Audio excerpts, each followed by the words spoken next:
नमस्कार दोस्तों, मैं आप सभी का दोस्त केशव और स्वागत है आप सभी का आनंद पर। तो दोस्तों, ये हमारी सेकंड वीडियो होने जा रही है जुडिशरी मशीनरी के ऊपर, जुडिशियल सिस्टम के ऊपर कि हमारे देश का जुडिशियल सिस्टम कैसे वर्क करता है।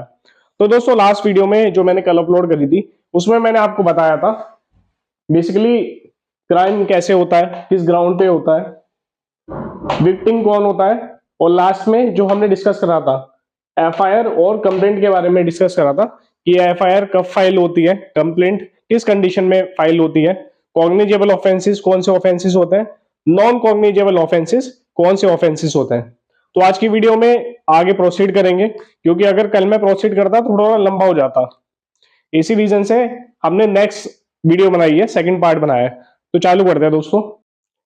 देखिए दोस्तों, जैसे कि कल हमने पढ़ा था, बेसिकली दो तरह के ऑफेंसेस होते हैं, कॉग्निजेबल ऑफेंसेस और नॉन कॉग्निजेबल ऑफेंसेस। थोड़ा सा समराइज कर देता हूँ। बेसिकली कॉग्निजेबल ऑफेंसेस कैसे होते हैं, नॉन कॉग्निजेबल ऑफेंसेस कैसे होते हैं।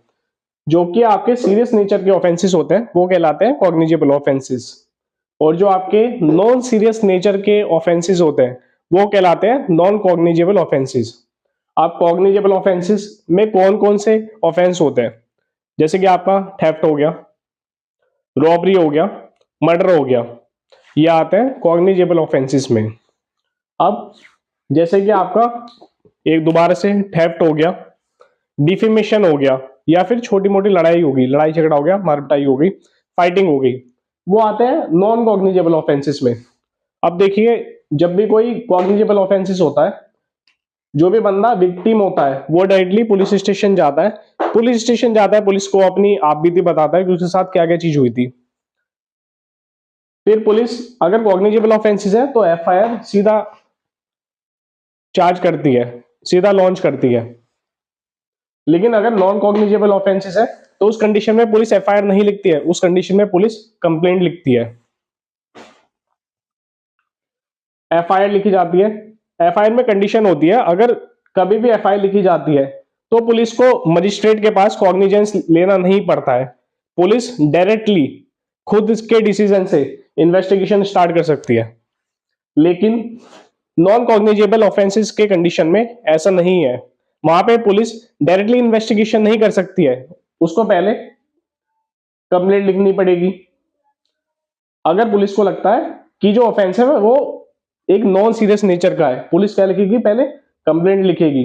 कंप्लेंट लिखने के बाद वो कंप्लेंट मजिस्ट्रेट के पास जाती है।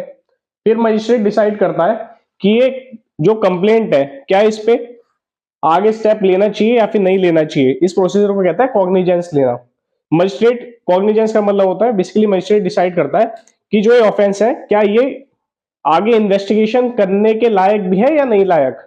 ऐसा भी तो होता है कि वहां पे म्यूचुअल अंडरस्टैंडिंग से सेटलमेंट भी हो जाता है बहुत बार। अगर मजिस्ट्रेट को लगता है कि जैसे डिफेमेशन होगी, छोटी मोटी, या फिर लड़ाई झगड़ा हो गया, दोनों पार्टी को बुलाते हैं, वहां पे उनकी दोनों की बात सुनते हैं और उनका सेटलमेंट हो जाता है। लेकिन अगर कुछ सीरियस नेचर की चीज हो गई, जैसे कि ज्यादा ही मारपिटाई हो गई या कोई ज्यादा ही बड़ी डिफेमेशन हो गई, उस कंडीशन में मजिस्ट्रेट आगे इन्वेस्टिगेशन के ऑर्डर दे सकता है। अब देखिए, मैंने आपको यहाँ का तो पूरा बता दिया है नॉन कॉग्निजेबल का, आपको कॉग्निजेबल का बता देता हूं। यहाँ पे जब पुलिस एफआईआर लिखती है, डायरेक्टली इन्वेस्टिगेशन करनी स्टार्ट कर देती है। यहाँ पे पुलिस को मजिस्ट्रेट से किसी भी तरह की कॉग्निजेंस की रिक्वायरमेंट नहीं होती है। जब इन्वेस्टिगेशन करती है उसके बाद वो छानबीन करती है घटना स्थल पर। वहां से अगर पुलिस को एविडेंस मिलता है तो उस एविडेंस में, जैसे कि एक्यूज हो गया, विक्टिम हो गया, उन दोनों का नाम हो गया, डेट हो गया, प्लेस हो गया, टाइम हो गया, किस किस बीएनएस, किस बीएसए के अंडर में ये ऑफेंस हुआ है, वहां पे कोई भी विटनेस हो गया, उन सभी चीज को चार्जशीट के जरिए मजिस्ट्रेट के सामने फाइल करती है। और हाँ, एक चीज और, अगर पुलिस को लगता है इन्वेस्टिगेशन के दौरान या फिर एफआईआर के दौरान कि बहुत ही सीरियस नेचर का क्राइम है, हो सकता है कि एक्यूज उस पर्टिकुलर प्लेस से भाग जाए, तो उस कंडीशन में अगर उनको लगता है हाँ भाई सीरियस कंडीशन है, तो पुलिस डायरेक्ट अरेस्ट भी कर सकती है without any cognizance of magistrate. और अगर पुलिस को देखिए, एक बार दोबारा से उसी पॉइंट पे आते हैं, मैं थोड़ा पीछे बैक चला गया था। इन्वेस्टिगेशन करती है पुलिस, उसको अगर एविडेंस मिलता है तो पुलिस चार्जशीट फाइल करती है, मजिस्ट्रेट के सामने उसको पेश करती है। अगर पुलिस को कोई एविडेंस नहीं मिलता है तो पुलिस क्लोजर रिपोर्ट फाइल करती है मजिस्ट्रेट के सामने।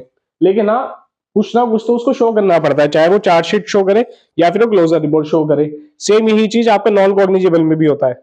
जब पुलिस को मजिस्ट्रेट ऑर्डर देता है इन्वेस्टिगेशन के, उस कंडीशन में भी पुलिस चार्जशीट फाइल करती है उन सभी चीजों की जो मैंने अभी पहले आपसे डिस्कस करी थी।